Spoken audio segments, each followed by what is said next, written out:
In the gut of Keys. He's got the first down and more at the 50. Open field 40. New hash. He's at the 30 near numbers. Sideline. Steps on the man into the end zone. Jaquan Keys. That's a grown man. Touchdown run. Upcoming week here in Terre Haute with Missouri State Bears. We welcome you back to the Curt Mallory Show, previewing homecoming with Missouri State, but also recapping what was a wild and wacky night in Brookings, South Dakota a week ago. Coach Mallory, let's begin with that South Dakota State game.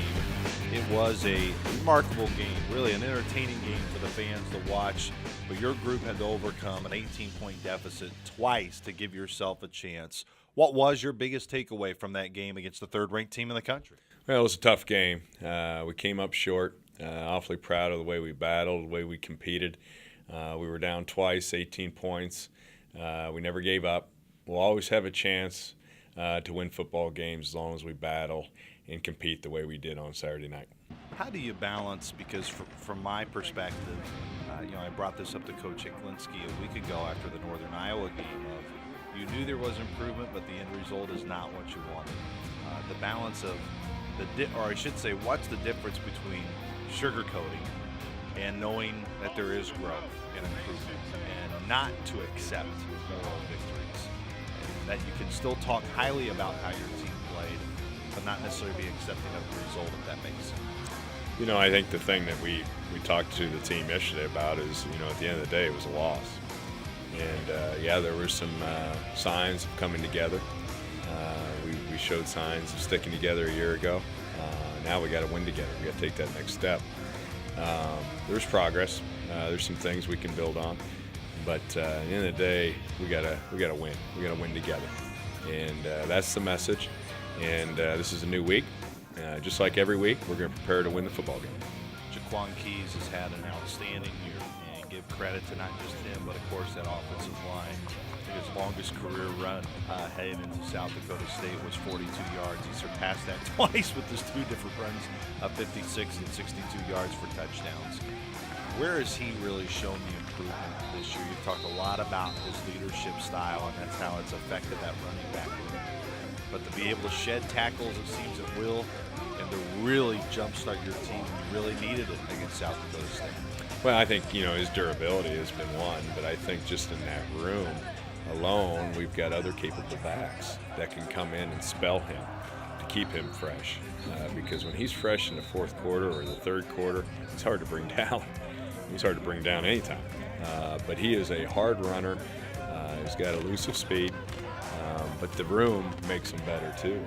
And the thing I'm most proud of Jaquan and what he's done is his leadership. He's come in and taken that leadership role. And we've got some other young running backs, but boy, has his leadership really been provided. Now let's get to the opponent this week, Missouri State. The Bears are probably just as optimistic that your group is in terms of how much improvement they have made in over a year. I know you're continuing to scout them throughout the week and watch them even more, but what stands out about Coach Steckel's group and a guy I know you have history with and know and have a lot of respect for? Yeah, absolutely. Just seeing how Coach has built it, does it the right way, does it with guys close to home. He's got a great staff. We run across them quite a bit in recruiting. And I've known Coach for some time, but the way he does it the right way. You see it on the field, you see it off the field, and how they conduct themselves. But really a well-coached football team. They're just like any team in our league. They can beat anybody at any time, which they obviously knocked off a top-ranked team. And this is a ranked team coming in here to play. Jack and Joyce Frenchler, very kind with a host of other donors, being able to make a practice field possible for this group. Practice field has been seen the last couple of years, but it's been vacant and not used. The importance of now that's going to change for this program. Yeah, it's a great shot in the arm for the program.